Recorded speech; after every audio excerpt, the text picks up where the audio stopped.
Have you ever been in a conversation where your brain just shuts down? You're standing there, heart racing, searching for words, but nothing comes out. Just awkward silence. And then, hours later, you think of the perfect thing you could have said. Yeah, we've all been there.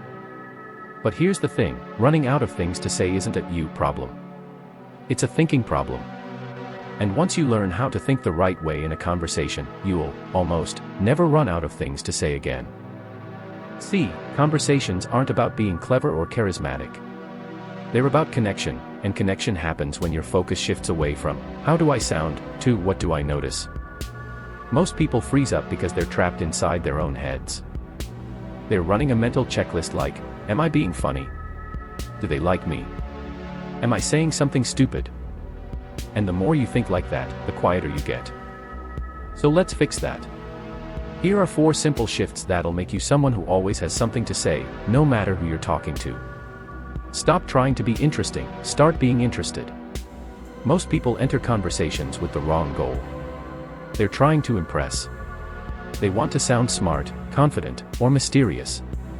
But the best conversationalists, they don't perform, they observe. When you're genuinely curious about the person in front of you, your brain automatically starts generating questions, ideas, and follow-ups. It's like a mental spark that keeps the fire going. For example, instead of trying to think of something cool to say after someone mentions their job, just ask, oh, what got you into that? Boom. That's it. You've opened a door. And that door leads to more conversation.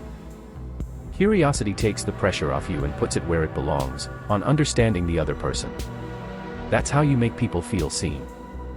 2. Use the observe and comment trick. This one's powerful, because it works everywhere.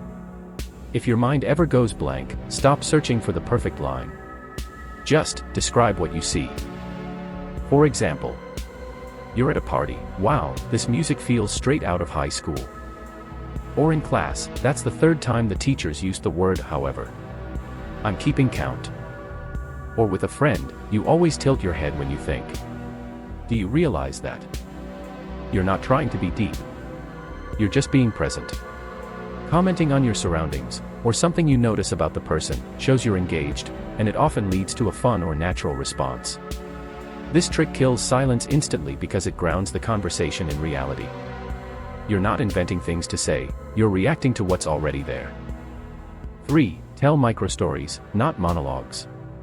You don't need long, dramatic stories to keep people interested. What you need are moments. Tiny snapshots from your life that add flavor.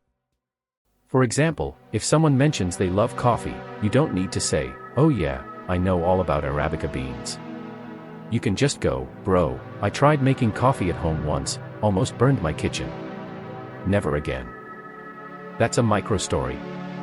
It's short, real, and it gives people something to react to.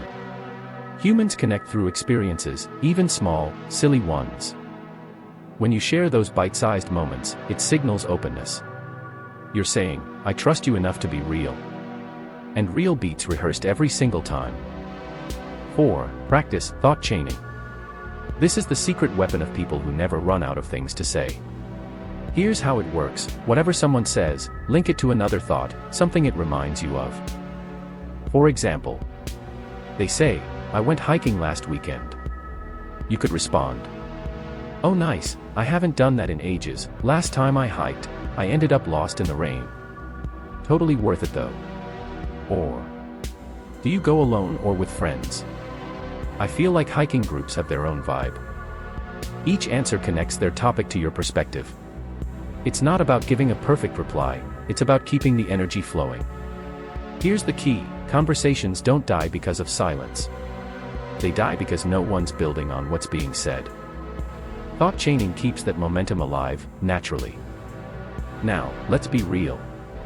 You will still have quiet moments. Everyone does, even the smoothest talkers. But if you remember these 4 things, stay curious, observe and comment, share microstories, and chain your thoughts, you'll never feel trapped again. You'll move from trying to talk to enjoying the talk. And when that happens, people feel it.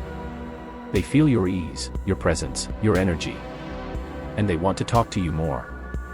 Because here's the truth, people don't remember every word you say. They remember how you made them feel. And when you make someone feel heard, seen, and relaxed, you become unforgettable. So here's your challenge. This week, pick one of these habits, maybe observe and comment, or thought chaining. Use it in one real conversation. Notice what happens. Watch how people open up. Watch how you stop overthinking. Because great conversations don't come from scripts. They come from presence. And once you learn that, you'll, mostly, never run out of things to say again. If this video helped you, drop a comment below with one conversation tip that works for you. Hit like so more people can see it, and subscribe if you're serious about building a sharper, stronger, more confident mind. I'll see you in the next one.